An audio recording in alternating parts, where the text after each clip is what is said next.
is doing my hair now. Last year, she lost 2007. Her husband would play the week of each other. With COVID, very sad. And they didn't try to get help at all. And, Good morning, we're going to start now. Does anybody need an extra, need one? I'm sorry, Does anybody need one? does anyone need a, Yeah, Shirley needs a notebook, okay. and I probably need a Yeah. an answer sheet. Yeah. if you need a notebook for your, for our study, we have some more back there for you to sign in. Yeah, you don't absolutely have to have. And before I start the other, I have a couple of things I want to call to your attention. One, I'm putting out a list for prayers for our class. Appreciate it if you would sign up for us. I've only put out 3 months until the end of December. And then we have another listing for our luncheons. And the very first one is going to be October 11th. And I've already put my name on there. If somebody could help me, that would be great. I'll put them back there and you'll be able to see them at the class. Okay, let's look at our sheet. We can go. Christine Wilhelm, Christine Wilhelm.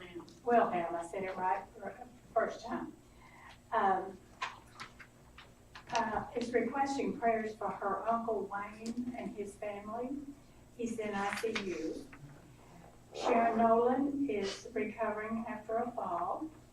Her surgery has been rescheduled for October 28th. Angela Smith is requesting prayers for her aunt who's in the hospital with heart issues, and her uncle who was recently diagnosed with cancer. Chris Fry requesting prayers for his sister Donna Green, who has pulmonary fibrosis. Clayton Dodd requests prayers for her nephew, Danny Bettis, in Amarillo, who is dealing with heart issues, and for Michael Pierce in Oklahoma, who is having multiple issues. Nancy Giles requests prayer for Lily, that's her great-granddaughter. Samuel Russell, a visitor, requests prayers for guidance and healing. Recovering from surgery procedure, Jackie Brotherton, Eva Smith, and Monica Muniz. I'm sorry, I'm having a problem with my eyes this morning. Undergoing chemotherapy radiation, Kelly Posednik's friend, Ms. Atkinson, Clayton Dodd's sister-in-law, Carol Bettis. A listing of our Continue to Remember and sympathy extended. Vic Meston's brother and nephew passed away. Both funerals will be held, will be October 1st in Tennessee. Our sincere sympathy goes out to Vic and the family. That's really sad that they had to lose both of them at the same time. Brianne is needing several glass jars. We've been announcing this for a couple of weeks for an upcoming craft with an Academy for Spark Club. She is looking for plain jars with the label removed, not too small like baby food, and not too big like pickle jars, but just right like a jam jar. So she's Goldilocks. Could it be a tomato This is sauce jar? Brianne, she's so Probably. I'm sorry. A tomato sauce jar, Yeah. like popsicle. Okay, we'll vision a jam jar and equal it to it. That's all I know to do. Yeah.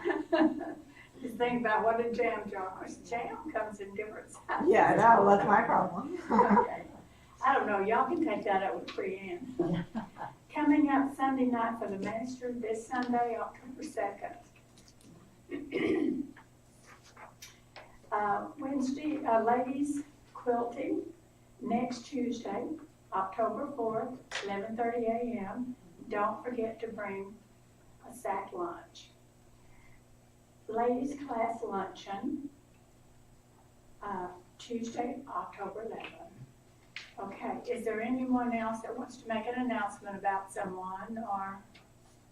Well, the Ladies' Day that's this Saturday at Louisville, I think that basically the time to sign up is past, but you can probably, because there are always some people that think they can go that can't, you know. Okay, And the van is leaving the church at 8:15. 8:15. Now, I'm going, but I'm not going with the van because I'm going a little early. Okay, okay. Is this the woman for woman? Yeah, the woman to woman Okay. conference. Okay, all right. Okay, Marcia is going to be saying our prayer this morning. Marcia, I'd like for you to put my son on your list. He's ill in the hospital right now. Yeah, I can't talk about it, but What's his name? I appreciate if you would. Is there anything else? Our song today is going to be led by Julie. Jean was not able to come today, and Julie was kind enough to come help us. Yeah, and Jean wants our prayers. She's having that heart, she has a heart monitor right now because she has off and on erratic heartbeat, and now she's been having it seems like all the time. Off and on Yeah, time, and yeah. so she would like our prayers too. Okay, we certainly will. So put Jean on there. Our song leader, Jean. Mhm.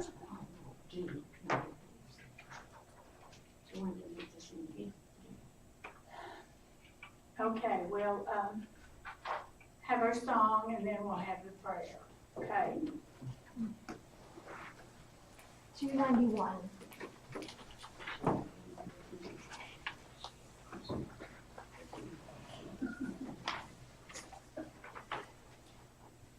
Before I begin, I want to make sure and let you guys know that I appreciate all your prayers on my behalf since the car accident.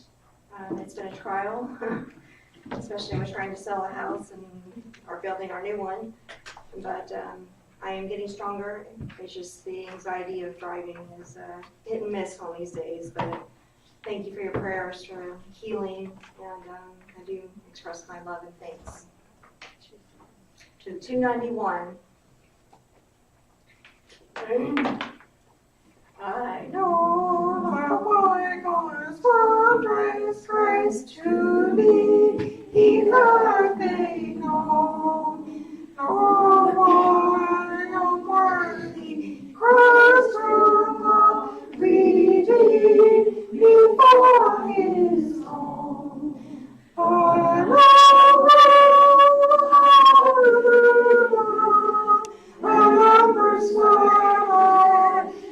He is able to give God which I go unto Lord our God. I know my Lord's Spirit come and see where I stand, revealing Jesus through the word, beyond divine contempt. Lord,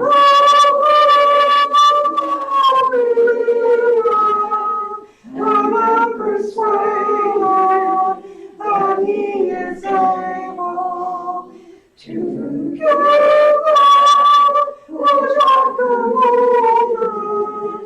unto our God's Sabbath.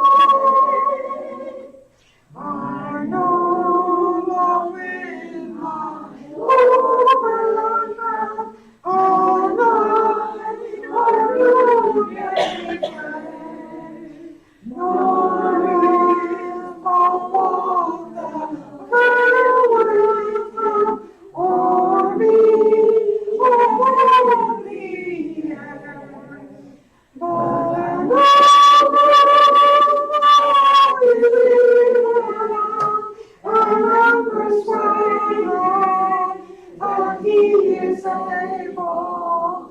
To keep God, wish I could move unto harvest day.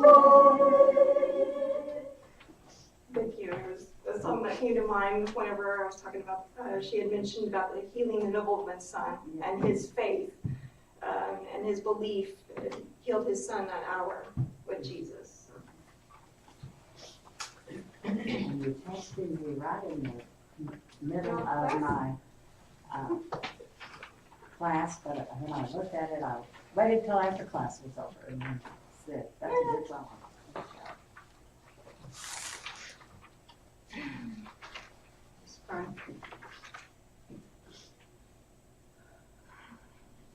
Our Father in heaven, we thank you for the night of rest and waking us to a new day. Thank you for the cooler weather. Thank you for your word, the Bible, and for teachers such as Sarah, who shares it with us. Her studies, shares her studies with us. Be with the ones mentioned today that need our prayers. Jean and Ruby's son. Be with each and every one of us, and thy will be done in everything. Thank you for being with us each and every day. In Jesus' name I pray. Amen.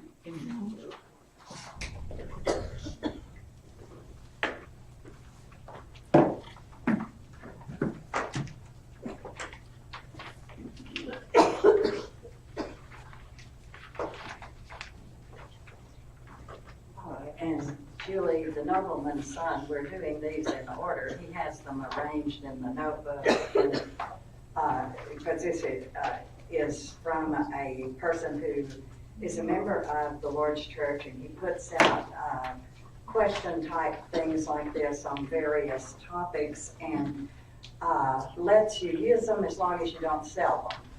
And anyway, he has the material ordered in miracle types, but we're doing them in the order, chronological order. So we're actually on lesson 5-1. So we're over a few pages, probably not quite halfway through there. I was thinking about, when Judy and Ann moved, they gave me a box of notes and things from Lois Perry. And I know some of you may have known her. I don't know. I remember the first time that I taught Hebrews here, like 15, 20 years ago, something like that. Someone gave me an outline or summary of Hebrews that she had written, and I included that in the notes then, and I think I included it again this time when, because it was very well done. Well, I went through all of those. First, I called Marcia to see what to do with them, because some of the things I didn't know about, and she was very personal in some of the things. And anyway, I went through a lot of that, and there was some repetition in there of notes and things. And Pam Harris has them now. I texted Pam to see if she would like to have them. But if any of you would like to have them, rather than Pam, let me know, and I'll text Pam and say, bring those back. Somebody else wants them.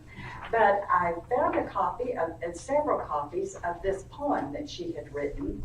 And I just thought it would be nice to hand out this poem today for you. In fact, I may read it. I haven't read okay, let me keep one. Julie's my helper all the time. I may have to give her a little gold star beside her thing. And for the people that are online, I think I'll read this. From my heart, how do I thank thee, Who could count the countless loving ways you've blessed us with your presence and deeds deserving praise? Faithful in attendance, braving wind and rain and sleet, your Marys choosing always to sit at Jesus' feet, encouraging our Priscillas who dare to teach his grace. While they present their lessons, they search your friendly face. The prayers and songs you're leading, perfumes of Mary's praise, the fragrance of your gifts to him will sweeten all our days. Each hostess with the mostest, Martha's lean and mean, you make it look like so much fun to cook and serve and clean.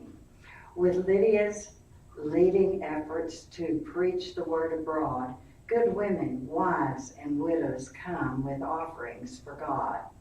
And deeds of kindness, Dorcases, with needles, pins, and pies, shout all who know your name, that true love never dies. One hope, one joy, one grace are on this banner we've unfurled, and lots of Ruths and Loises, grandmothers to the world. How can I thank you? There's one way. I'll thank God for you every day. And she just left off quilting. But she did have the needle, pins and needles. Okay. So we'll put a quilt in there.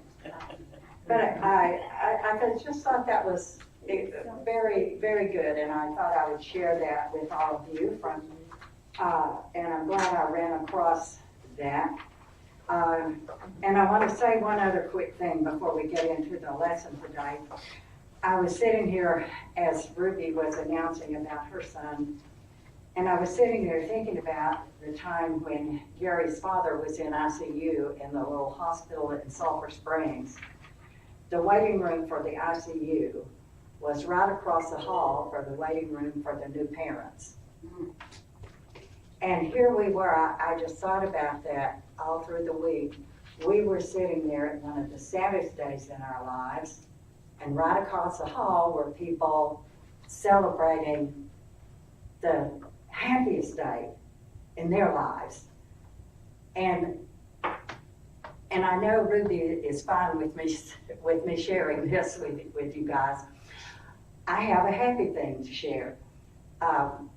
Tanya had been out in Santa Fe, and I had helped her with a project that she was working on.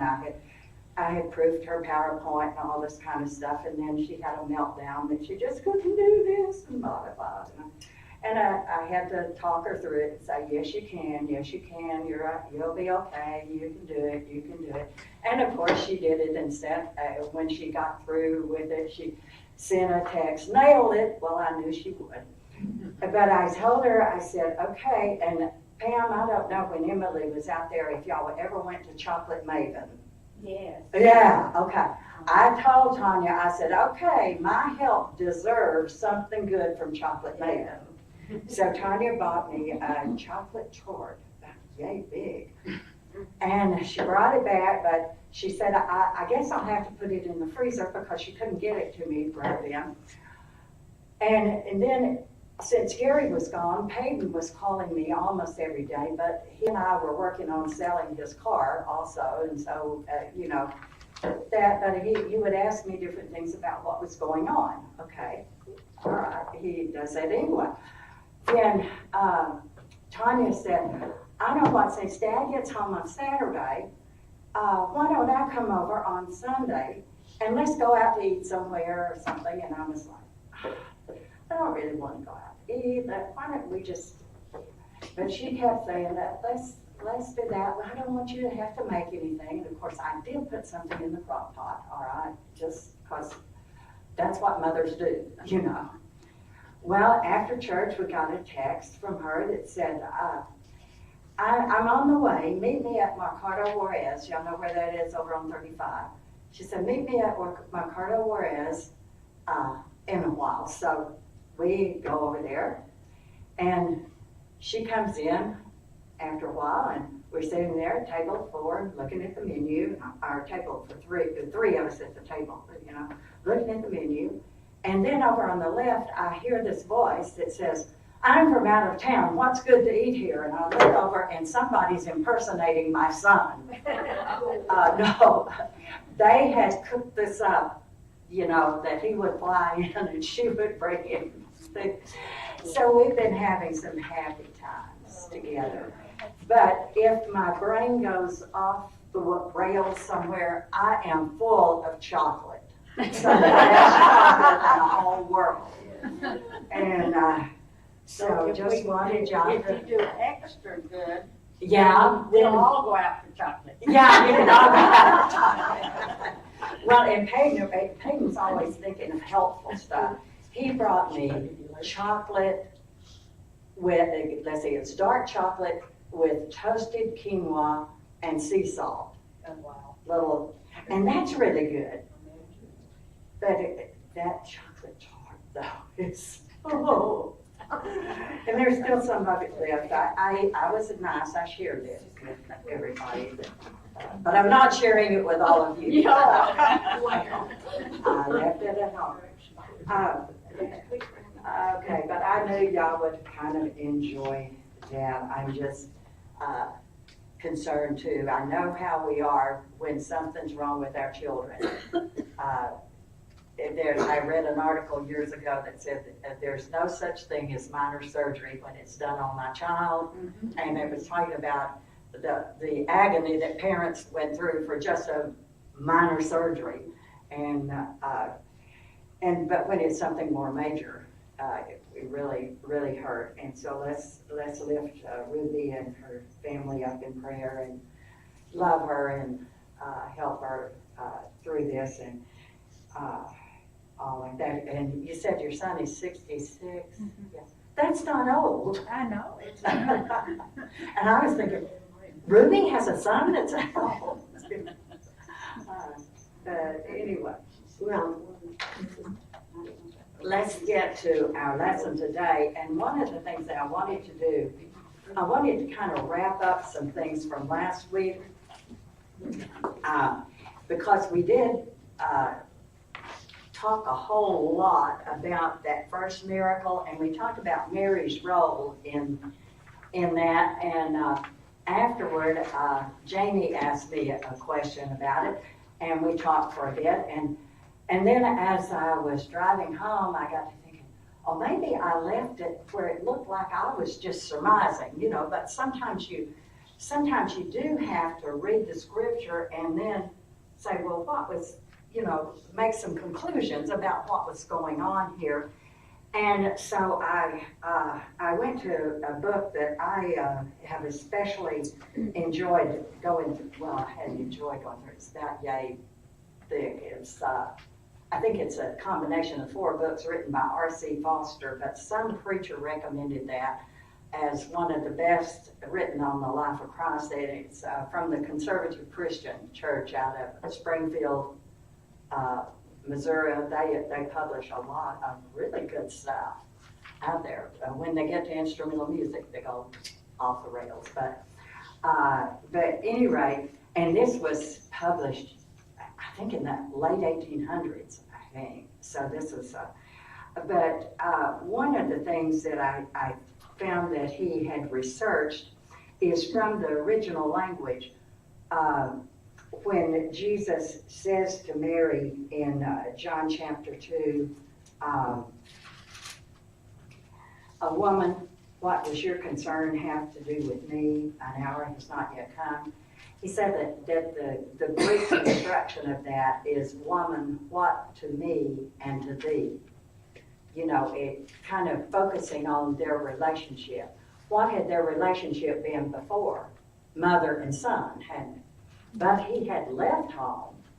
He had been baptized by John, and then he had called some disciples, not all of them, but some disciples, and then he's there at that wedding feast with those disciples. So she's knowing that he's beginning that ministry, and as we talked about last time, then all of the things that she was remembering that had been promised. He'll be great, the Son of the Highest, rule on the throne of David. and all of that we talked about. So she's thinking more in that, show everybody who you are. Show everybody who you are. And I want to ask you something. When especially the leaders of the Jews, when they began to realize what he was claiming, what did they do? They planned to kill him. Yeah. Tried to shut him down, tried to kill him. Several times you read that. So he knew that if he did, way back, what would happen. That's why he says, my hour has not yet come. It's not quite time for all of this. But again, why did he go on and do the miracle? Out of his goodness.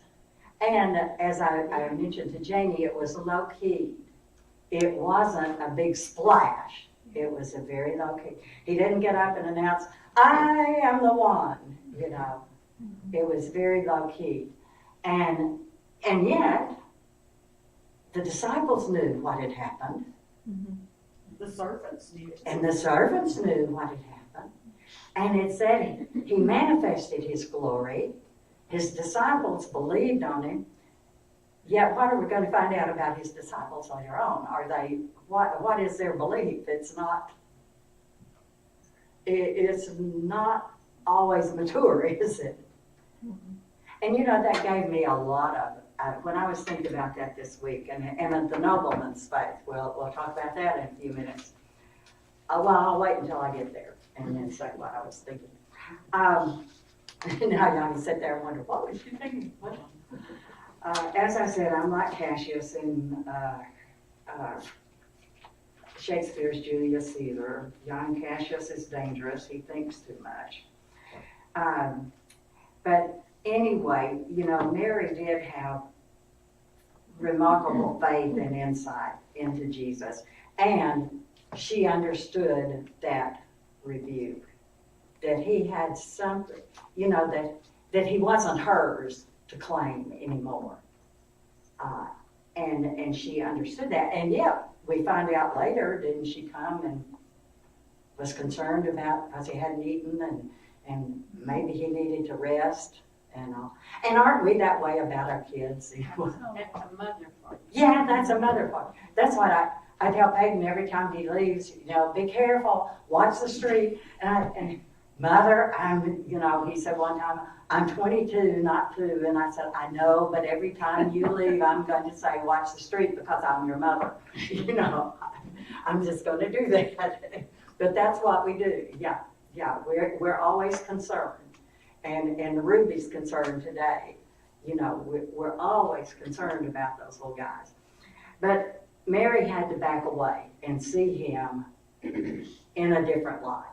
She had to back away and see him in a different light. And yet, when she backed away, she knew that he would do something. I think she knew that because she knew his character. We know our children, sort of. I know that Peyton cares for the homeless and the people that go hungry and all like that, and it bothers him about food waste in America and all sorts of stuff. We know our kids rather well and things like that. And she knew his character, and she knew he would do something. But she left it up to him and his wisdom. And, in our lives, we need to be like that with our relationship with Jesus and with God is, he'll take care of us.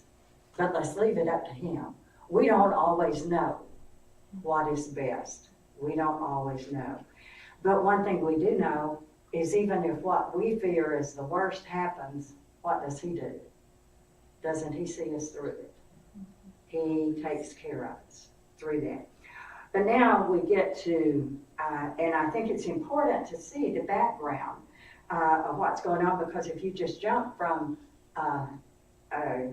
chapter 2 over to this miracle, it's like, oh, well, what was happening? What led up to that miracle? Why did the nobleman even think about coming to Jesus?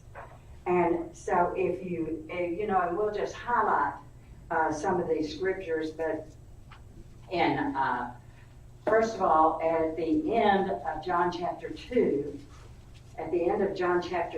we're told that Jesus went to the Passover during the feast. And many believed on him. And this was one of the scriptures I thought about too when I was driving home last week. But I couldn't remember where it was. I knew it was in John somewhere. But it says, now when Jesus was in Jerusalem at the Passover, during the feast, many believed in his name when they saw the signs which he did. So he's doing more miracles there. But Jesus did not commit himself to them because he knew all men and had no need that anyone should testify of man, for he knew what was in man. And I was thinking of that also in application to his relationship with Mary. He knew what she was thinking, and he didn't commit himself to her as her son, but, helped her see him in a different light. But he doesn't commit himself to anyone because he knows what the end result is going to be. And then we have, after that, 23 through 26, we just read that. Then in John chapter 3, we have Nicodemus coming to him. And what does Nicodemus say? You've got to be from God because of what? Signs. All those signs you're doing in chapter 3. He said, no one can do that unless God is with him. And as I told y'all last time, the Chosen does Nicodemus really well. And his trying to figure all of this out. They do that really well. But at any rate, Jesus then has done, Reddy's probably getting some info, so let's be concerned about that. But at any rate, we have that interaction. So we know Jesus has been doing a lot of signs. And then we go to John chapter 4, where he meets the Samaritan woman there. And there is a great harvest in Samaria. And he stays there 2 days. So he's on his way back to Galilee. And of course, Jerusalem's up, but it's down here on the map. Okay, it's up in elevation, but it's down on the map. And then he's going over through Samaria and then up to Galilee, which would be actually down.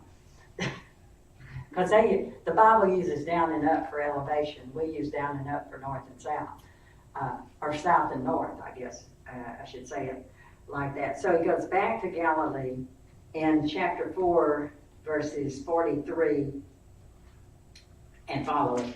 And now after the 2 days, he departed from there and went to Galilee. For Jesus himself testified that a prophet has no honor in his own country. So when he came to Galilee, the Galileans received him, having seen all the things he did at Jerusalem at the feast, for they also had gone to the feast. So he was performing other miracles that the writers don't necessarily tell us about. And this then sets up for the nobleman's son, and for the nobleman to come and to ask Jesus about this. So reading verses 46 and following. So Jesus came again to Cana of Galilee, where he had made the water wine. Do you think people were talking about that? They knew about that? But again, it was a who is this? What's going on type thing. And there was a certain nobleman whose son was sick at Capernaum.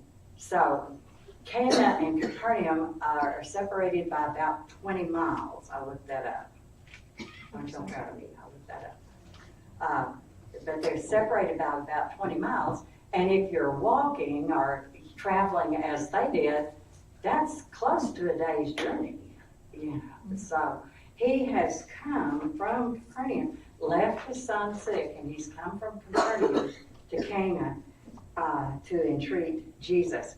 And in your notes here in the notebook, there's some just good information about who this man probably was. He's called a nobleman, which means royal or belonging to a king, or it may mean little king. That is, he's a pretty important guy. This would be like maybe a mayor or something. And he may have been a relative of Herod Antipas who ruled Galilee at the time.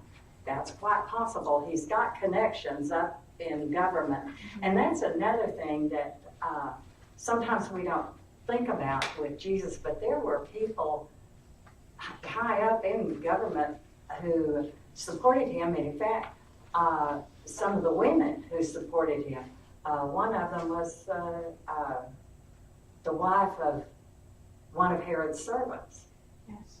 Yeah, Cusa, I've forgotten what her name was, but one of those who, so a lot of women were helping him from what they had, and important people knew about him. And also he may have been, we just don't know, or he may have been an officer in the court. So what his exact position was, we really don't know, but we do know he had come from Capernaum, which was about a day's journey, in order to, so this is a heavy-hearted man, and he's coming there, and those of us who have children understand. He's coming there and he's asking Jesus something. And when he heard that Jesus had come out of Judea into Galilee, he went to him and implored him to come down and heal his son, for he was at the point of death. Come down and heal my son. And Jesus says to him, unless you see signs and wonders, you will by no means believe. There are some commentators who think that there were also crowds of people around, and there may have been a group of people there. How large, we don't know. And that Jesus was not just addressing the nobleman, but addressing the whole group. It's hard to tell. It says here in the English, and Jesus said it to him, but it's hard to tell from the Greek exactly if he's speaking just specifically to that man or to him and the rest of the group, saying, unless you people see, and in fact, the word people here in the New King James is supplied by the translators. But unless you see signs and wonders, you won't believe. A little bit of a rebuke, maybe, to the nobleman, but maybe trying to pull out that faith. Trying to pull out that faith. And the nobleman is basically, I've seen him saying this, I don't want to get into a theological argument. All I want is for my son, come down, or my son's going to die. Come with me right now, or my son's going to die. And then Jesus says very calmly, go your way. Your son lives. Now, what does he have to do? Has to go all the way back. Or he could stay there and keep begging for Jesus to come. Because all the miracles he had seen, they had happened when Jesus was there. So he's got to decide, does he believe Jesus' word or does he not? And the scripture tells us, so the man believed the word that Jesus spoke to him, and he went his way. That's some pretty heavy-duty faith right there. Believed the word, and so he went his way.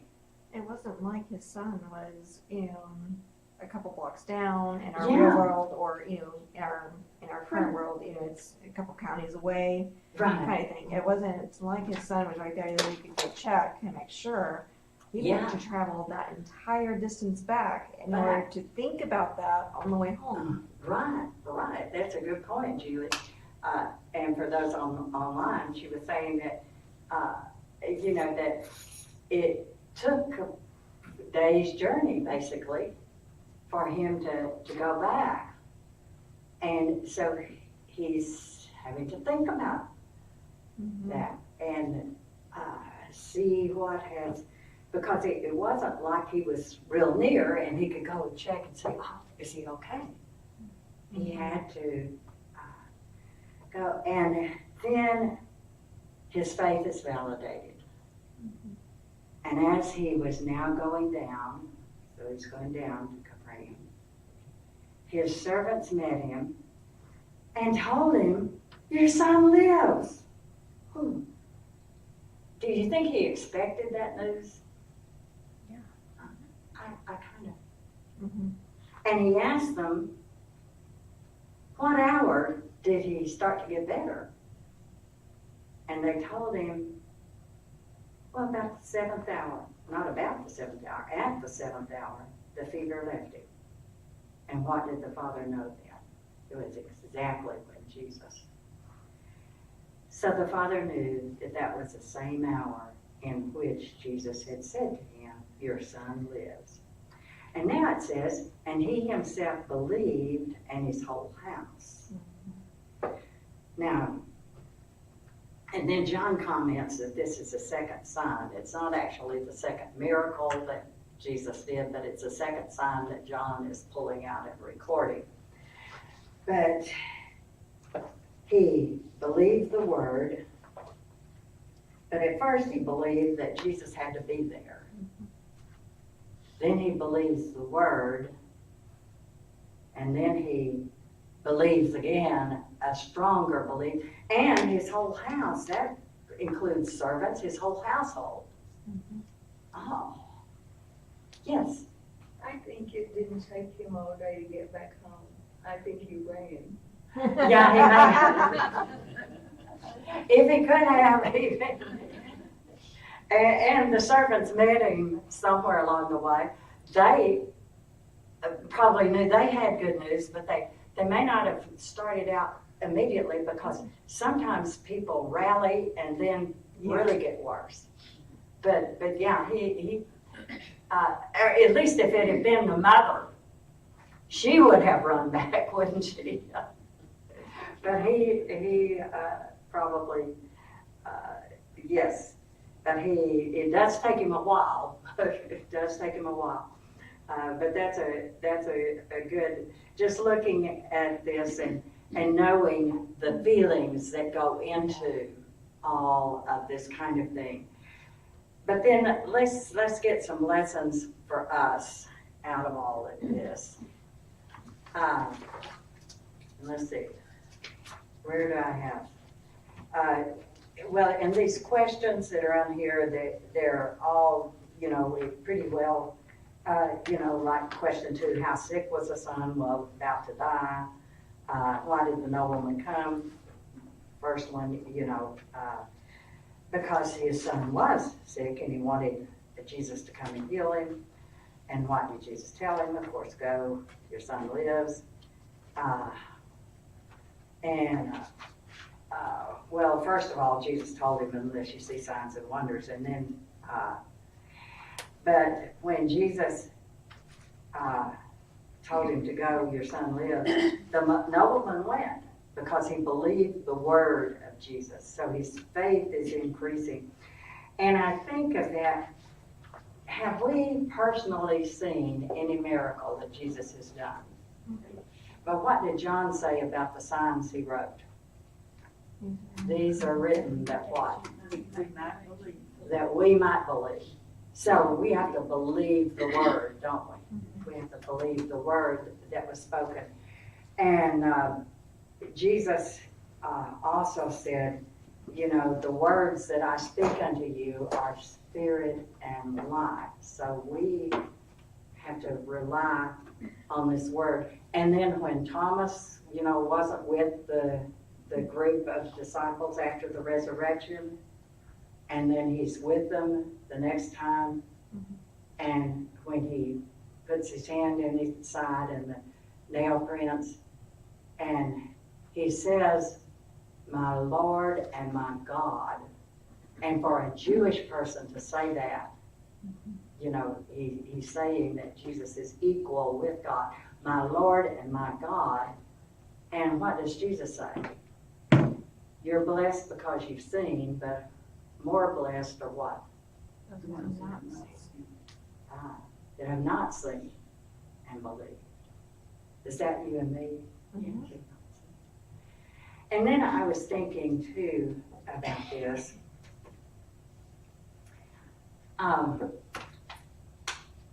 I was baptized when I think I was 10 or 11.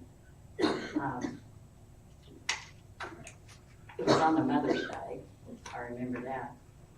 I think I was 11, just barely. It was on Mother's Day after I turned 11 in October. That's another thing I was supposed to tell y'all. Peyton's birthday is Thursday, and mine is next week. I think mine is Friday. Yeah, mine is Friday. So, his dad coming home, his birthday, my birthday. So, that was kind of neat. But anyway, that's off the subject. Where was I going with it? Oh, yeah. I was baptized when I was rather young. But I knew what I was doing. And it was stormy that night, and the friend that was also baptized with me, and she was a year older than me, we spent the night together, and it was storming, so we spent the night in the storm cellar at her house. And her mother had the Bible there and was telling us, you know, about, again, what we had done, and how important that was, and that we would now be taking the Lord's Supper and what that meant and all. And of course, we had heard that all of our lives anyway, and we knew that. But later, when I was a young adult, Gwen decided she didn't know enough and got rebaptized. And I know some people do that even today, and some have said, well, when I was baptized, I was looking up to see if a certain boy was looking at me or something like that. Well, yeah, that's probably not baptized, you know, you're not really thinking, or I was baptized just because mother wanted me to, or something like that. But at any rate, when Gwen was rebaptized because she didn't know enough, and then another one or two that I knew, you know, in my age group, you know, were all, because that was preached a whole lot, was if you didn't really know very much, you know, and it caused people to doubt.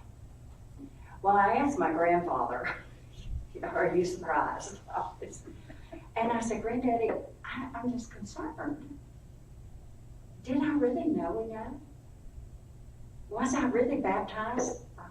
You know, is that valid? And he said, well, when you were baptized, you know, and he asked me, he said, did you know? And I said, yes, I knew. But he said, you were a baby in Christ. Have you grown since then? Oh, yeah. Yeah. And he said, you know, if you had been, you know, if you'd been in a car accident, oh, I hate to say car accident, but if you had been in a car accident a year later and died, you know, you were saved. Last year, if something awful had happened, you're okay. But faith grows, doesn't it?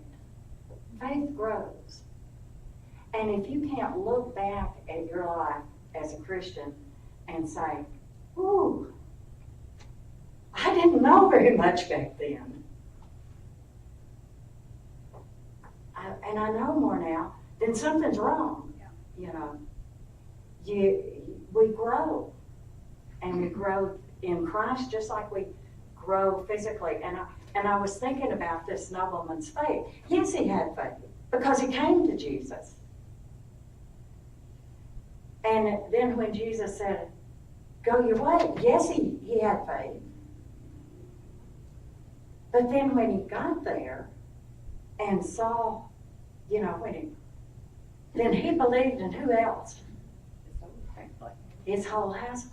Isn't that what happens when our faith gets stronger and stronger? Don't we reach out?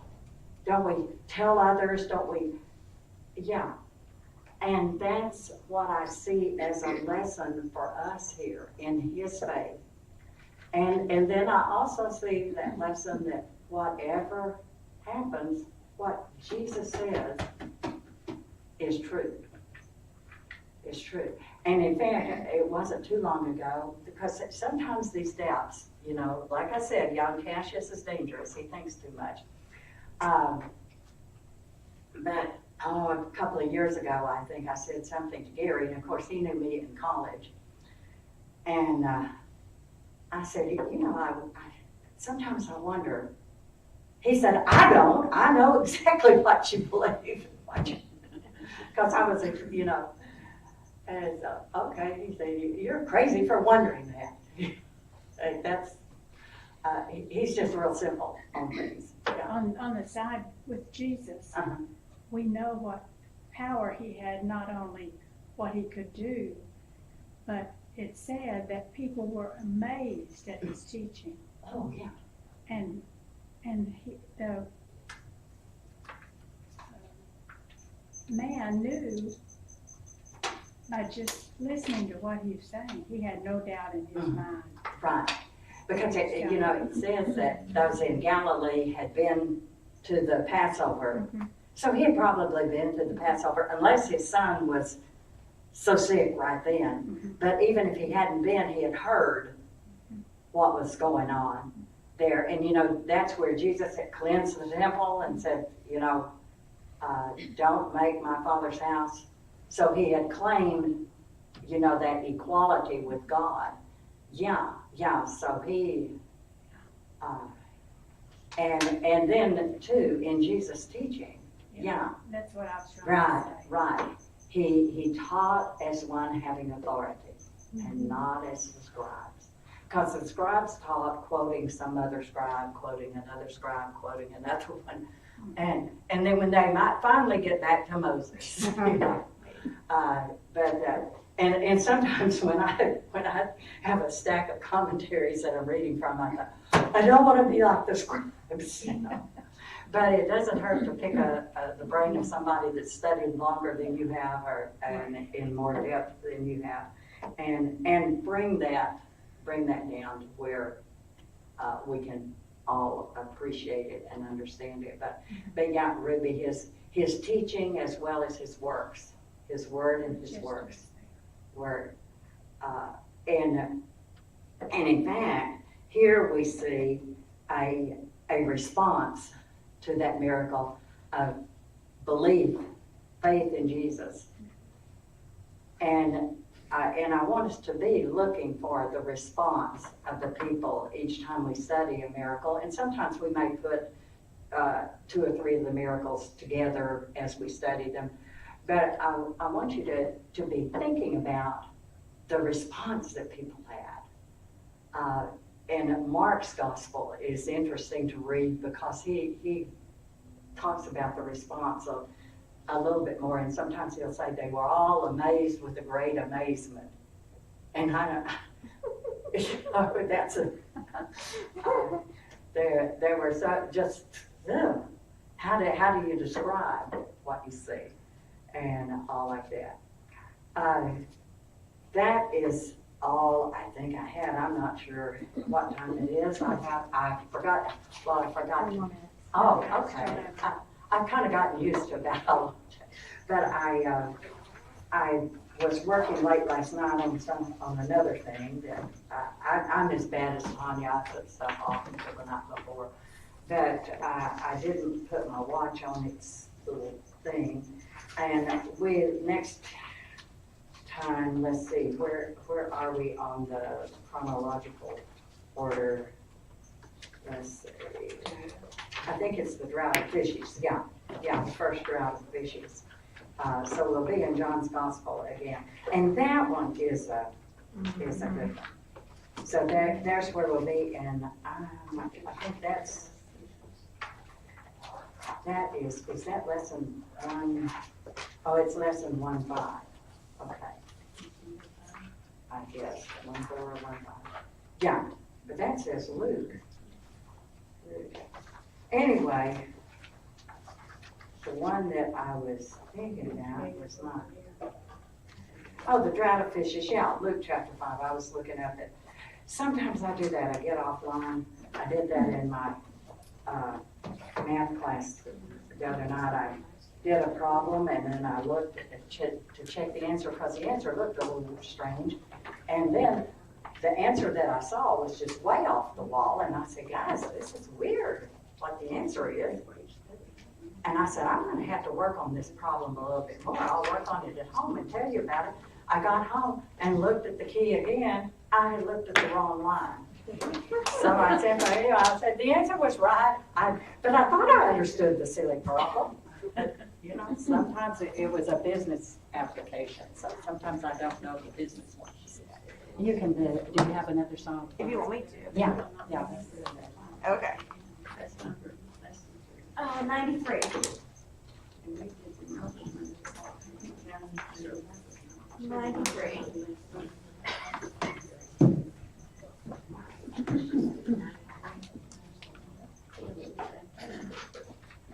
And we can just do the first and fourth stanza on this one. 93. Yeah, 93.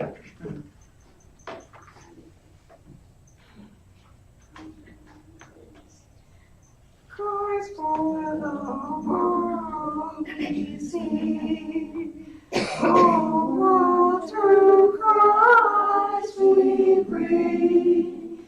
With loving zeal, the poor and them that mourn, the faint and overborne, censored and sober, who Christ hath you.